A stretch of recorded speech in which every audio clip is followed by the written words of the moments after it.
You're watching Leafs Morning Take with host Nick Alberga and former NHLer Jay Rosehill. The show starts now. All right, what is good, everybody? It's the Thursday edition of Leafs Morning Take. Nick Alberga and Jay Rosehill, and we start on a somber note. The news this morning of the passing of the legend himself, Darren Dutchyshen of TSN. Man, this stinks.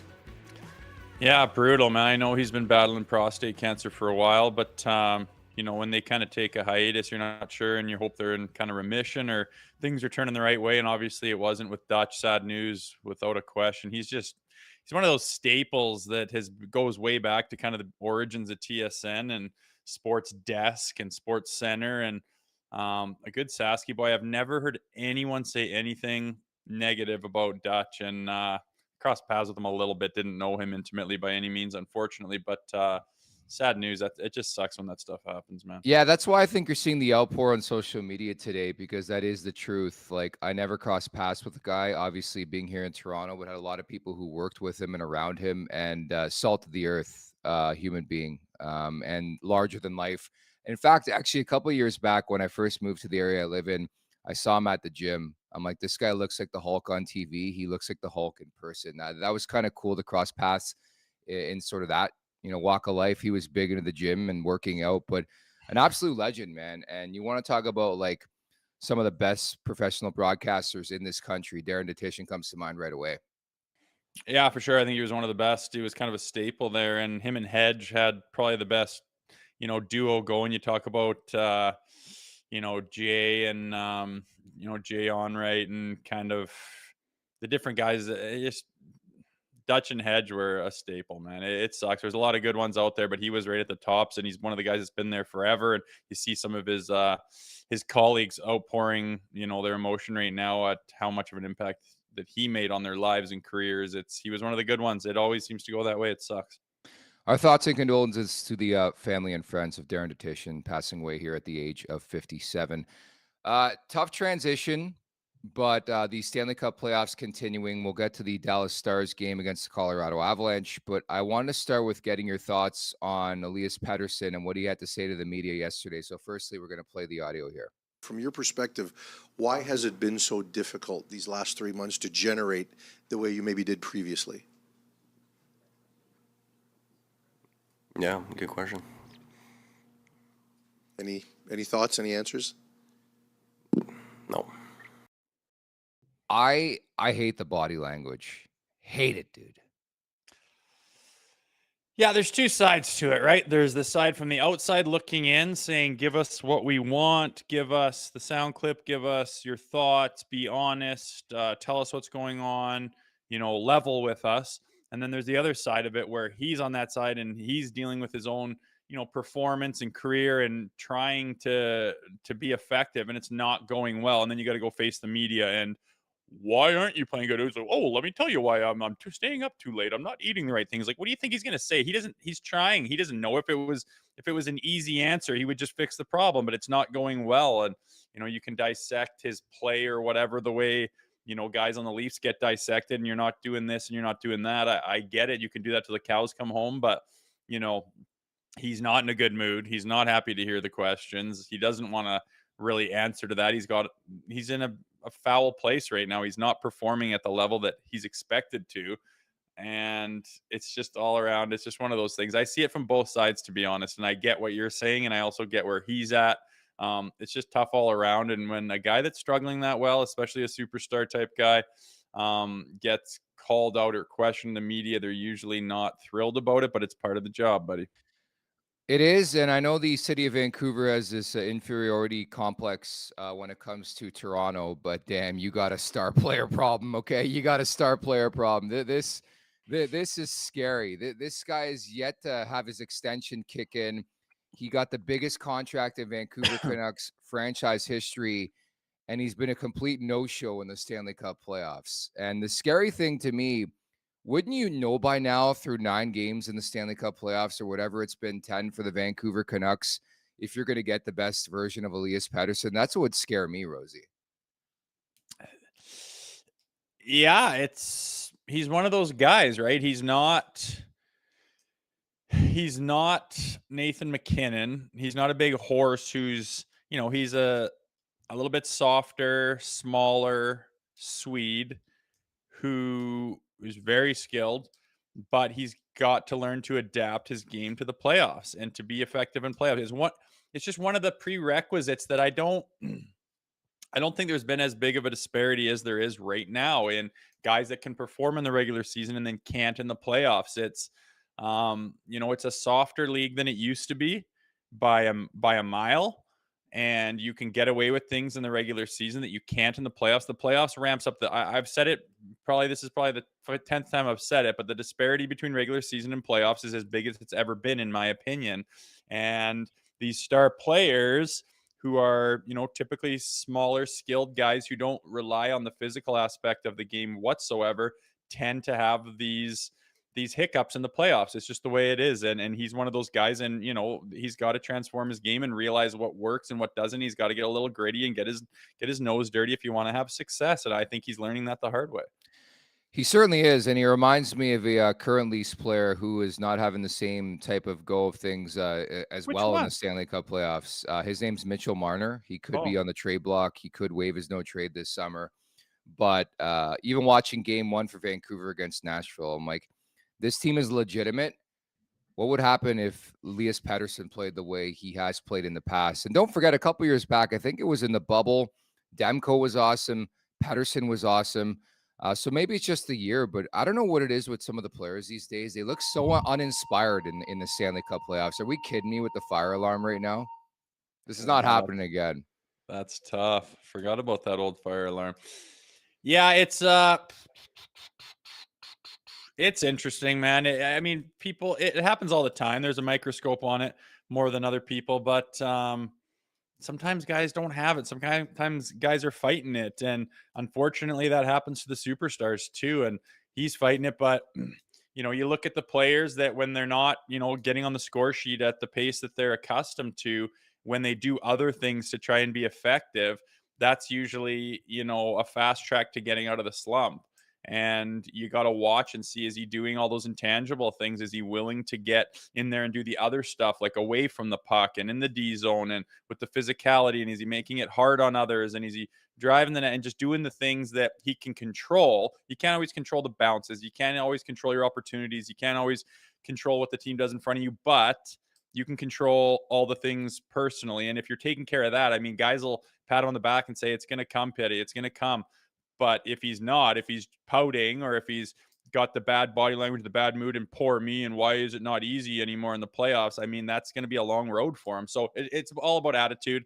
Like everything else in life, if he's going to pull out of this and be effective, he's got to take control of what he can control and try to pull out of it. And unfortunately for, some players in the Stanley Cup playoffs, that means getting your nose dirty.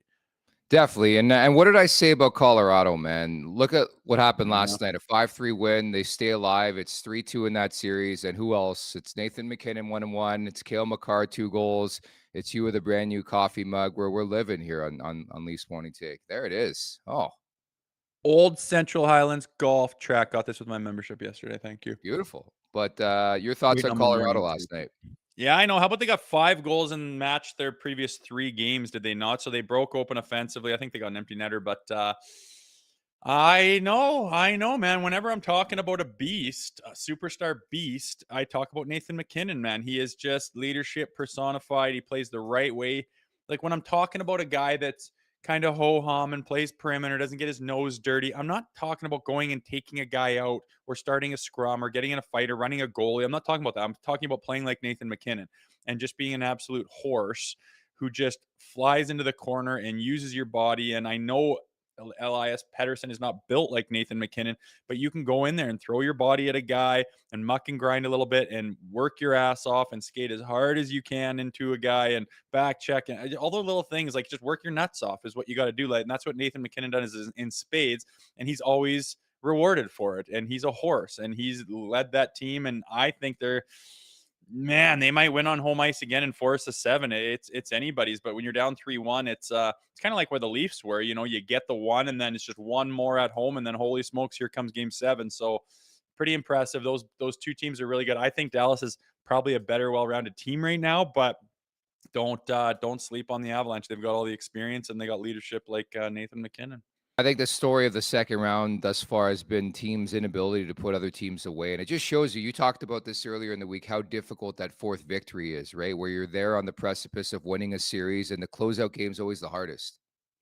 100%. I mean, that's the one where the other team is just throws the kitchen sink at you. They're desperate. They have nothing to save it for. If you don't show up on this game, everything you've done since training camp is for nothing in many ways and in many people's eyes. So you're going to get the best of everybody. And when you're up 3-1 and you have, 3 games to close it out, it's hard to match that intensity of the team on the other side of the rink. And oftentimes they'll catch up to you and they'll square it. It's hard to shut a team out. It's hard to close the door. And the hardest game is that fourth win without a doubt. Certainly is. Lots to discuss on today's show. No clarity just yet on the coaching search, but nevertheless, Frankie Corrado, who can tell you a thing or two about coaches in this market, especially, I guess, the one previous to Sheldon Keefe, will get his thoughts on the coaching search moving forward. The back end, Frankie, of course, doing great work for TSN, so he's coming up in about 10 minutes from now at the Leafs Nation 401 on YouTube. Hit that subscribe button. Hit that like button. Leafs Morning Take wherever you find your podcast. Make sure to leave us a 5-star review. And don't forget to visit theleafsnation.com for the very latest on all things Toronto Maple Leafs. This opening segment is brought to you by Greta Bar YYZ. For a good time, find Greta, 590 King Street West. Weekly specials, live sports, over 60-plus arcade games. Let the games begin. Go big. Go to Greta Bar YYZ. You want to talk about big, we got to talk about the Cowboy, Easton Cowan. 1 goal, 3 assists in Game 4 of the OHL final. They smoked Oshawa 7-1, a 4-game sweep. In fact, I think every league in Canada had a sweep in the championship series. First time ever, I believe that's happened. Yeah, that's crazy, man. That's it's hard to even think about the OHL right now after the You're pissed, eh? the disaster. Everyone go tweet the OHL or whatever you can do to rip the OHL. What a mockery of a freaking organization. Suspending a guy 5 games for saying a mean word. Like, what fucking okay. But yeah, Easton Cowan, stud.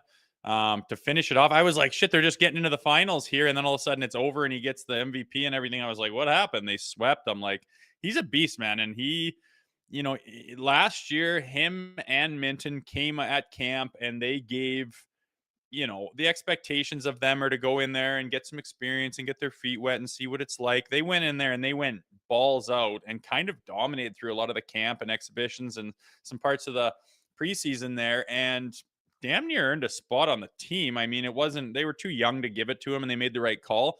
But now, after what Easton Cowan's done this year in the O and his playoff run, and see where he goes from here in the Mem Cup, it's kind of like you can't send this guy back to the O. He has outgrown it, obviously, and he's even better than he was last year. If he comes into camp and does anything like he's been doing this year, there's probably going to be a spot for him on the Toronto Maple Leafs, which is a great sign for the Leafs that they have that kind of talent ready to play, and he plays the right way. He's not just Mr.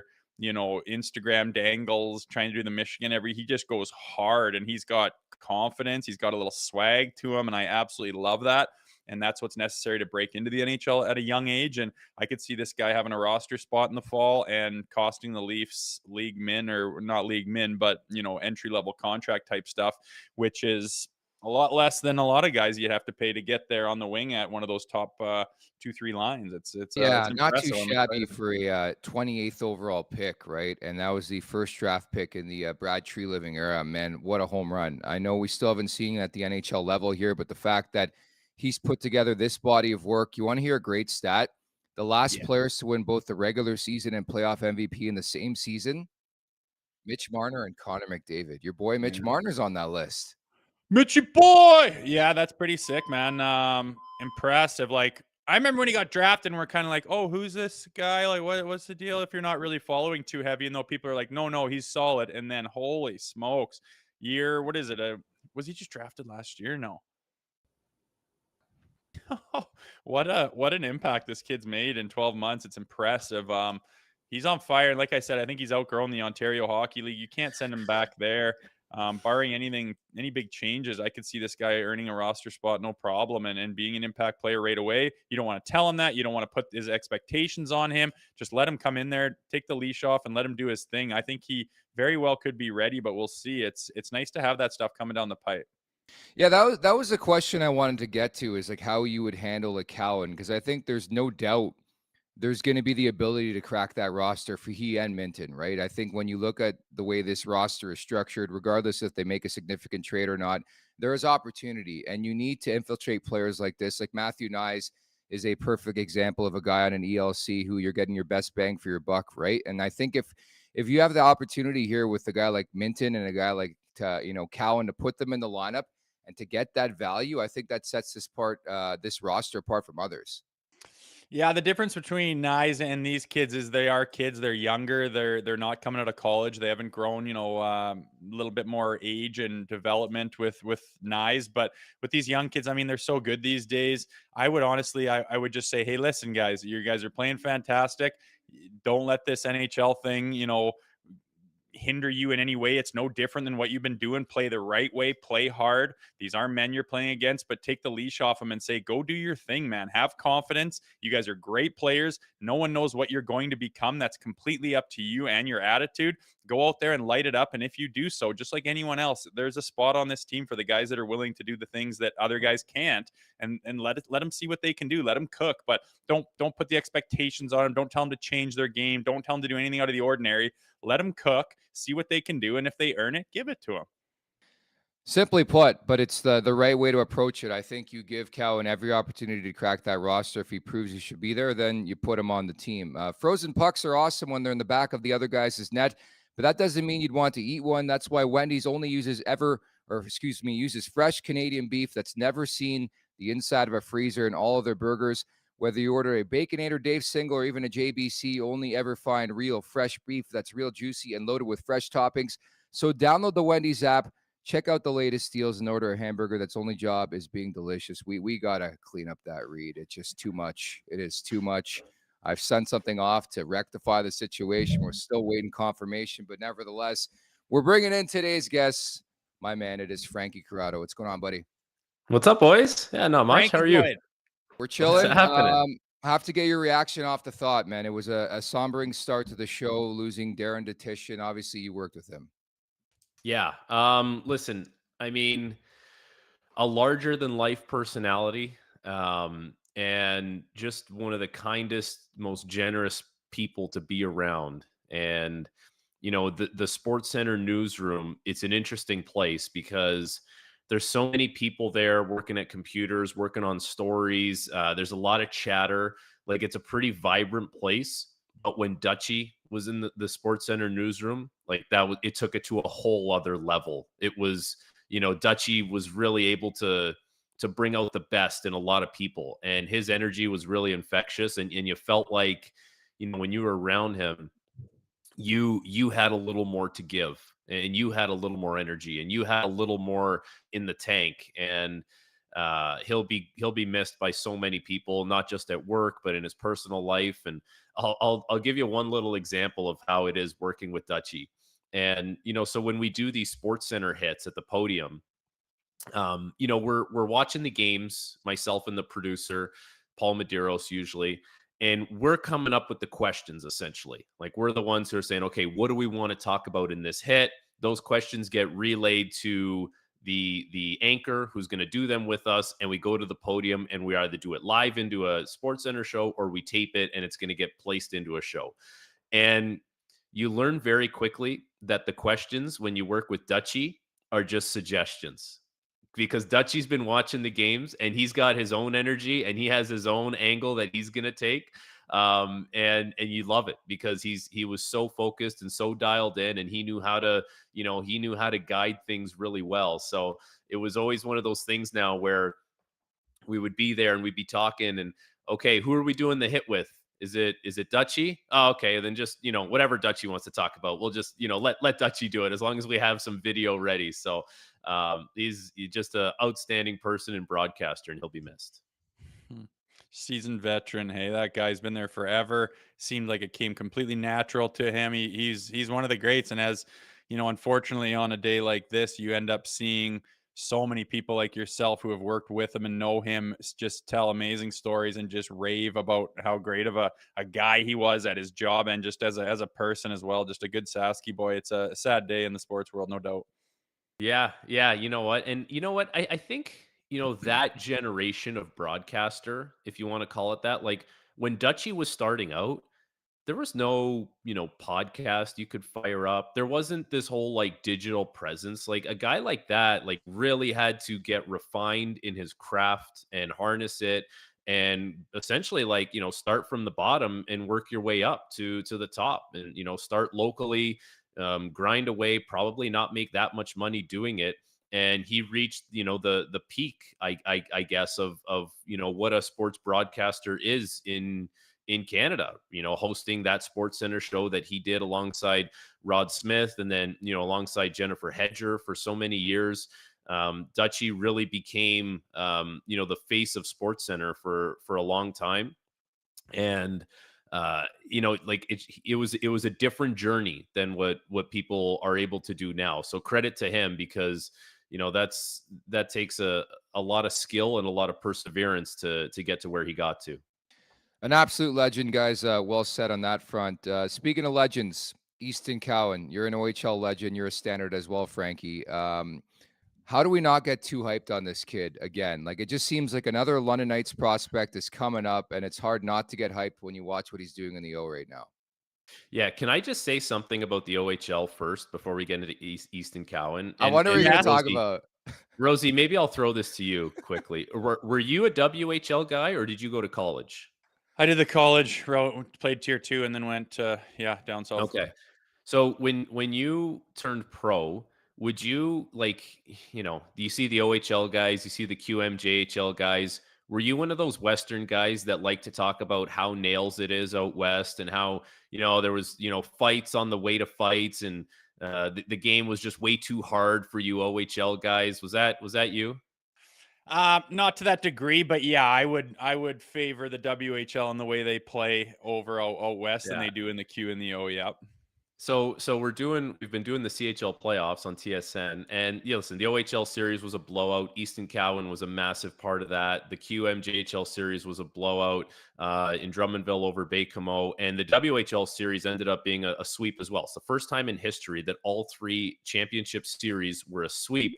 But there was a big fight in Game 2 of the WHL finals, and we came on camera, myself and Julia Teixeira. And I basically admitted, like, that fight, that was like two heavies kind of going at it, throwing haymakers. That would not happen in the finals in the OHL. I'd be the first one to admit it. So all these WHL guys over the course of my career that said, like, it's different out West, we're just built different. I think they're vindicated after watching that. As far as Easton Cowan goes, I mean, listen, that's a London team that was primed and ready to win. And they got to the finals last year on a team that wasn't really supposed to be, knocking on that door. And they did. And Easton Cowan has, kind of taken all the momentum that he built up last year that really put him on the map and ended up making him a first-round pick.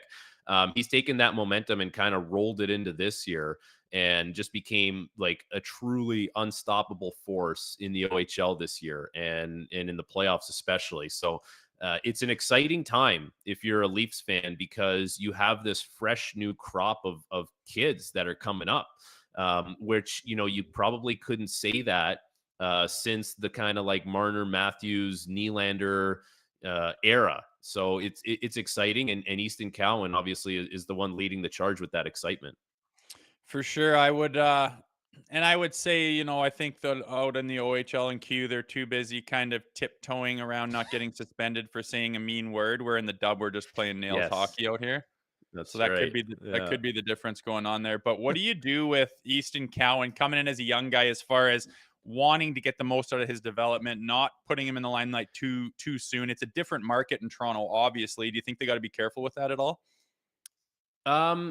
Yeah, I do think in a way, yes. How do you go about doing that is interesting because, I think a lot of the comparisons now are going to be to Mitch Marner, and Mitch Marner didn't play his first year after getting drafted. So his draft plus 1 year, but he played his draft plus 2 year.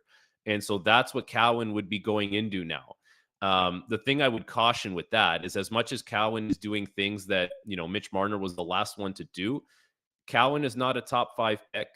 He's a very good player, and he's going to be a very good player for a long time. There's no sense and no need to rush this player along, because he's going to be very, very important to the longevity of the Maple Leafs and being a part of that.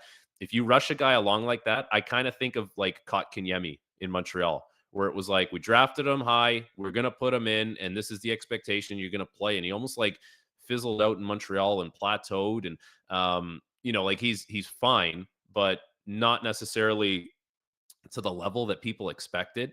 And the other thing with Cowan is like, he's got room to grow physically. Like he's not the biggest guy. He's not the stockiest guy. He's a good player.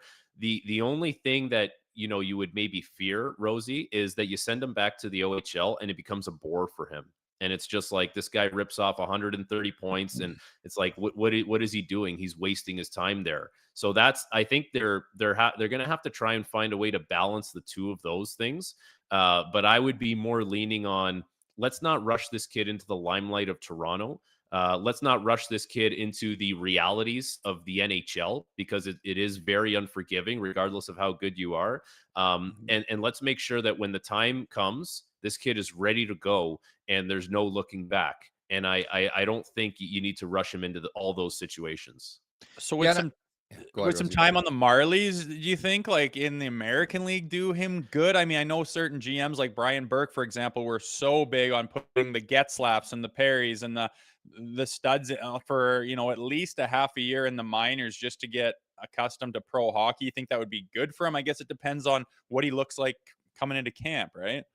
The only issue is going to be like, I don't think he can go to the Marlies full time next year. Like it's either NHL or OHL, because he's not going to be you gotta 20 be years 20. old yet. Fucking Yeah. crazy, man. So because I don't like he's that going to rule.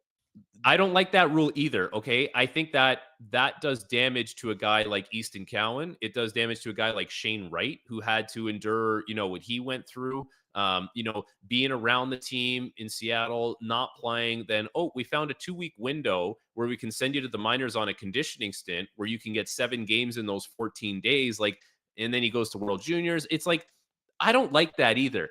I think the best way for the league and the Players Association to go about this is have one prospect that is exempt from that rule, and have one guy who can be a draft +1 or a draft +2 and go play in the American Hockey League, because it'll do that player a little bit better. And you know what? The European players, they can do that.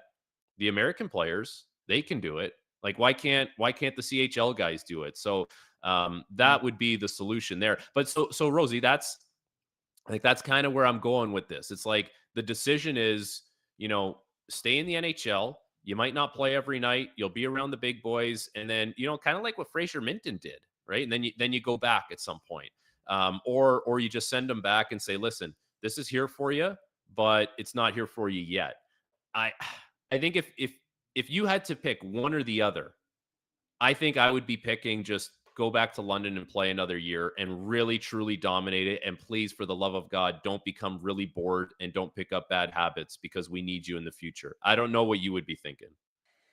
I just don't like the disparity between the NHL and the Ontario League. It's a massive jump. And like you say, those guys caught in that middle ground where you're too good for junior hockey and you might not quite be developing at the rate that you should be if you stay in the NHL. It's tough. And I agree with you. You should find some way to get them into the American Hockey League, because that's the stepping stone in between that's perfect for a guy like him. It's a step up. You're playing with men. It's a pro hockey schedule, a pro hockey style of hockey. And he's going to go there, and that's one more little step. He'll get used to it, start dominating the American Hockey League. How you doing down there? Sure looks good. Everyone agrees. Time to bring him up and give him some time, and you can go back and forth, especially in Toronto. The trainers just bring your gear across the hall. You can see each other practicing in that rink. It's that big. It's that easy to transition back and forth, but I don't like the idea of him being that bloody good and dominating that much. And I haven't watched him to a high extent. I can just see the numbers and the reviews, but he seems like he's outgrown that Ontario Hockey League. That doesn't mean he's ready for the NHL, and that puts him in a weird position on which path do you choose for this kid. And this is no slight either, guys, on the OHL. No, he didn't really do it at the World Junior, and I want to see what he does at the Memorial Cup against the rest of the country, right, Frankie? Yeah. Well, it's a good point. This Memorial Cup, is going to shape up to be really interesting because, like I said before, all three teams that earned their way there, Saginaw's the host team, so they're going to be there. They're a really good team as well. But all three teams that earned their way there, they got there by sweeping the finals. So that would tell me that like these three teams are like all juggernauts. This is not like, one team kind of limped into the Memorial Cup. Like these guys are all legit. And it'll be interesting to see how he plays against guys in the WHL. Like that Moose Jaw team is no joke. That the Drummondville team is really well coached and they got a lot of good players. That Drummondville team has a defenseman, this kid Vsevolod Komarov. He was the QMJHL defenseman of the year, and he's a drafted pick of Buffalo. Like I can see this guy playing for Buffalo next year. He's already probably NHL ready. Now, the thing with Cowan, yes, World Juniors would be a big thing. Training camp next year in Toronto is going to be a big thing. Like all these little stepping stones, you just want to continue to see him trend in the right direction because that is why I believe anyways, like it was so attractive for the Leafs to step up and pick this guy because he progressed so quickly and so much that it was like, we have to take notice of how well this guy is trending in the right direction. And I think, do you remember when Nick Robertson was playing for Peterborough and he scored, what was it, 55, 60 goals? And then he came up in the bubble after. I think there was a lot of talk that like, okay, did what you can do at the OHL. You're NHL ready now. But there still is like a little bit of a transitional period for him. And they're very different players for sure. But I think the kind of development aspect is similar in the sense that it can look like you've completely dominated at that level and you're ready for the NHL, but the NHL is just a different beast. And sometimes it is okay to just say, we're just going to roadmap things a little bit for you so that when you do arrive, it's not this yo-yo and there's going to be adversity along the way, but maybe you're better suited to handle that adversity. Like, so I think there's a lot of thought that's going to have to go into Easton Cowan's, plan, but at least these are good. Like, these are really good problems to have. Like trying to figure out how to bring your top prospect into the NHL because you think he's going to be ready sooner rather than later. It's a pretty good problem to have. For sure. Tell you what, and I would, I mean, it's hard for us to judge because you don't know the guy personally, but I would be talking to him, trying to figure out where his head at. How mature is this guy? How many leadership qualities does he have? Is a big difference between, he puts up a lot of points on the board. There's different people. Some guys can handle that coming into the NHL. I remember talking to Luke Shen, when he walked in and was like the face of the Leafs during that period as an 18-year-old kid, and his face is everywhere. And in that market, I'm like, how did you handle that at 18, man? Like, I get it. I've kind of been there and gone through it and seen how it works. But like to be 18 and just get shoved into that market to be that in that role. And it's just water off a duck's back with him. It's just the way he's built, the way his mind works. Some guys can handle it. Some guys can't. And so I think it'll come down to his personality too, and where he's at mentally and maturity wise. Yeah, and listen, London is the NHL of the OHL, if that makes sense. It's like 10,000 seat stadium, a lot of more attention when it comes to maybe like media and in the town and all that kind of stuff. So if you ever were going to be in an OHL market that would prepare you for the NHL, it would be London. The thing is, Toronto and what Cowan kind of represents in this market is totally in a different stratosphere. Like there really is nothing that's going to help you prepare for that. It is, kind of just how you're wired, if you're wired that way or not. And I think I look back at my time playing on the team and we were not good, but even just the fact that every Saturday morning, there is a crazy amount of cameras and people at morning skate and after the game. And it's different than when you go to some other market in the States and it's like there's a couple beat reporters and whatever traveling circus we bring into town. It's unlike anything that you'll experience playing in Toronto, even other Canadian markets. Like Montreal's crazy, Vancouver, like all these Canadian markets are nuts, but Toronto just, for some reason seems to be the center of attention.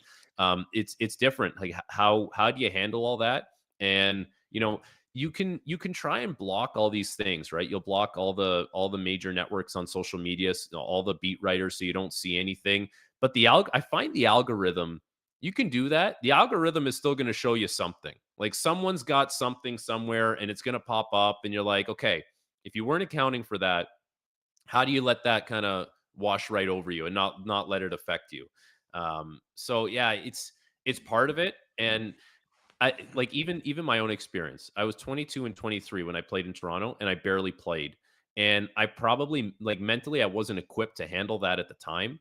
And that's going to be 4 years older than Easton Cowan is. And you know, if you're in your mid to late 20s, you've had more experience where you're like, I've kind of looked that in the face, and I found that I was able to get through it, and I can lean on that experience. Like you need to have some of that along the way.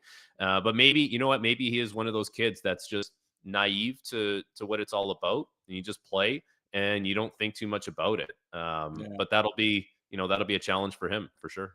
Hey, Frankie, I just came across the ticker. The Maple Leafs are going to interview Mike Babcock for the head coaching job. Your thoughts? No, I'm kidding. You're looking all around. I'm kidding. I'm kidding. Don't worry. I don't want to scare you like that. It's If all it good. is Craig Berube, you okay with that? I think so. I think so. Like all the given all the other candidates out there, he has things that he's done that the Leafs are looking to do, aka he's won before. And like the Leafs, you know, over the last few years, let's say, the Leafs really shied away from leaning into one thing really heavily. Like they had their kind of base core group, and it felt like the kind of periphery of the team swayed from year to year, where it was like, you know, we're going to go with the really old veteran guy to help bring some leadership. Before that, it was like we're going all in on skill, no matter how small that skill is. And then, you know, from there it went to like, I don't know, we're going to add a little more snot and change things. Like it just, they never really leaned into one thing. And I think with this coaching decision, you can lean into one thing and you can sell it and you can try and find a way to make it viable. And that one thing is going to be hiring a winner. And we need someone who's won before, because that's what this group cannot do, regardless of who is going to be in the group. That remains to be seen. And if your candidates are Berube and McClellan, and it comes down to those two, I see one guy who maybe, you know, isn't the most known for being a structured coach, but he's a motivator and not afraid to hold guys accountable and call guys out, and he's won before. And I see another coach in McClellan who's structure, and it's all about structure. But his teams in San Jose essentially were notorious for never winning and never getting over the hump. So if you're just looking at it like that, you know, you can kind of draw your own conclusions as to what the team probably needs a little more of. And the other thing I'd say is, you know, structure is not and has not been the issue for the Leafs. Like we don't really talk, or I don't know if you guys ever talk about this. Like you don't come on your show the next day after a Leafs game and say it's a bloody mess structure wise. You know, like they have no idea what they're doing out there. They have been structured. It's just, you know, the have they found the best ways to push the buttons of the top guys at the right time so they can push through and score goals and get the power play going? Like those are the things we talk about. So with that being said, it's like, okay, what Berube has to offer as far as being a champion, and I think sometimes maybe that gets overblown, but that's the narrative. He's a champion. The team is looking to win. Like some players need to be held accountable. He does that. Like it checks a lot of boxes. And I don't know, like Rosie, like coaches can only do so much for you. Like at the end of the day, like the players need to be the ones that go out there and do it. Well, I think we make a bigger deal about coaches than we should. But if a coach it checks off all these boxes for you, then I think your decision is pretty straightforward. Yeah, to me, it's, you know, you're going to have your structure. And to me, you know, Chief, he coached me. He's not a huge X's and O's guy, but you need to have your forecheck. You need to have your neutral zone. You need to have your assignments in the D zone and kind of that an outline. And especially when you have skilled players, you don't want to handcuff them to a really strict, regimented system by any stretch. But what they're lacking is an identity. Like you look at the Florida Panthers, do they have an identity? You're goddamn right they do. And every one of them is bought into it, and it's look the hell out. And these guys on the Maple Leaf, they need an identity. And I think Chief's the kind of guy to bring in and say, listen, this is how we're playing. This is the attitude. This is what it requires. And it's energy, it's effort, it's heart, it's hustle, it's all those things that are hard to do. And I don't give a shit if you make 12 million or if you make 750 grand. You're buying into this system because it's what it requires to win. Look at everyone who wins. I know what it takes to win. I don't put up with bullshit. I can see through, the chicken shit hockey, and I'm not willing to do this and dipping your toe in the water. I won't accept it. Day one, throw that on the table, and oh my God, everyone's eyes get a little bit big and say, wow, there's a lot of expectations and a lot of accountability here. I better buy in if we're going to have any success. And if you can get everyone to do that with the skill on this team, look out. It's just what they've been lacking from the beginning. And that's why they shit their pants in the playoffs every time, because they don't have that identity. Yeah, it's interesting you mentioned the identity thing, because I actually I don't disagree with you. And now that I was, this year calling games on the road, like I was doing a lot of Habs games, and Boo. well, it's all good. It's all good. They're you know what? it's a fun group. Like they're a fun group, but that's probably for a different show. It is. Yeah. So down in the dressing rooms after morning skate, try and talk to some of the guys, just get a feel for, everything, stuff around the league. And the thing about being a color guy is you don't have to talk to them with a microphone on. You're just talking hockey. And I asked one of the guys, what do you guys talk about before you play the Leafs? I'm just curious. Like what would be the talk and what would be the chatter before a game against the Leafs? And he kind of said to me, is like, well, it's all about their top guys, and their top guys really want to open things up. And if we can find a way to not let the top guys get going and kind of shut them down and make it a frustrating night for them, we feel like we have a really good chance of winning that game. And more often than not, we will win that game.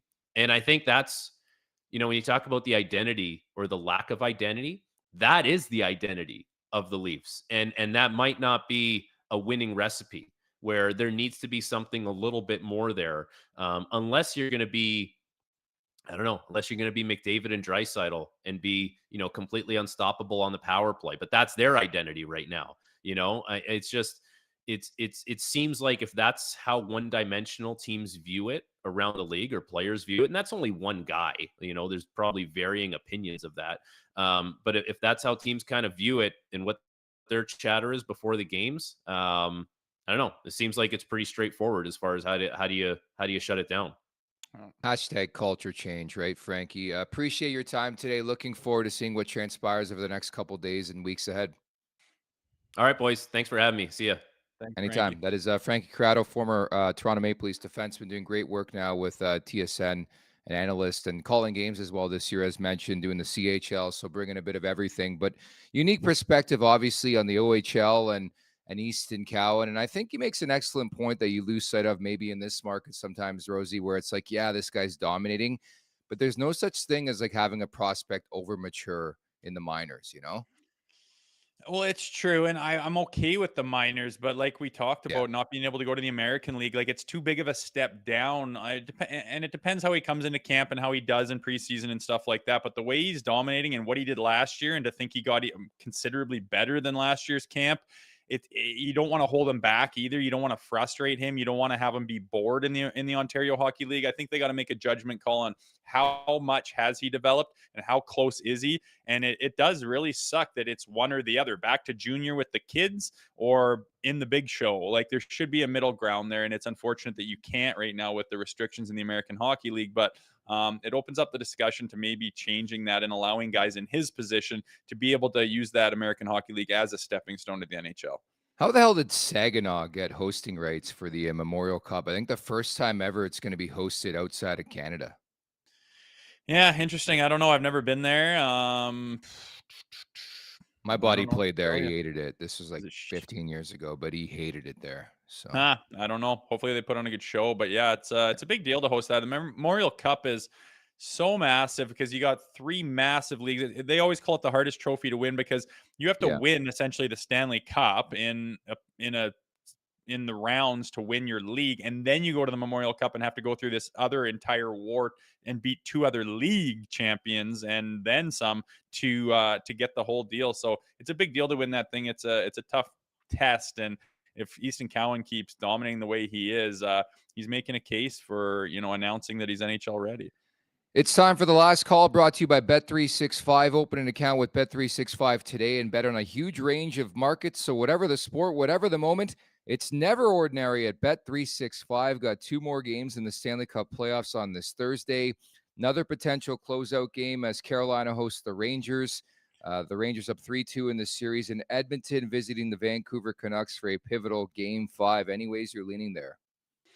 New York Rangers. I think they get her done tonight. That's what I'm leaning. I don't know what's going to happen. The Oilers are like the Leafs in a lot of ways. You don't know what you're going to get goaltending wise, who's going to show up. I know their power play is absolutely buzzing. I could see, Patterson stepping out and having a big game and finding his stuff.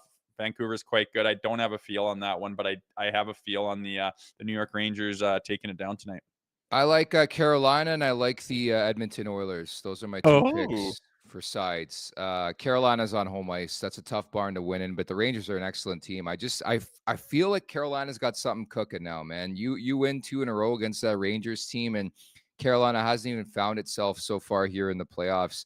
I think the power play is going to be a big story in that, and goaltending too. Freddie Anderson's getting the calls. So that's going to do it, by the way, for this week's edition of shows. We're going to take Friday off, potentially Monday.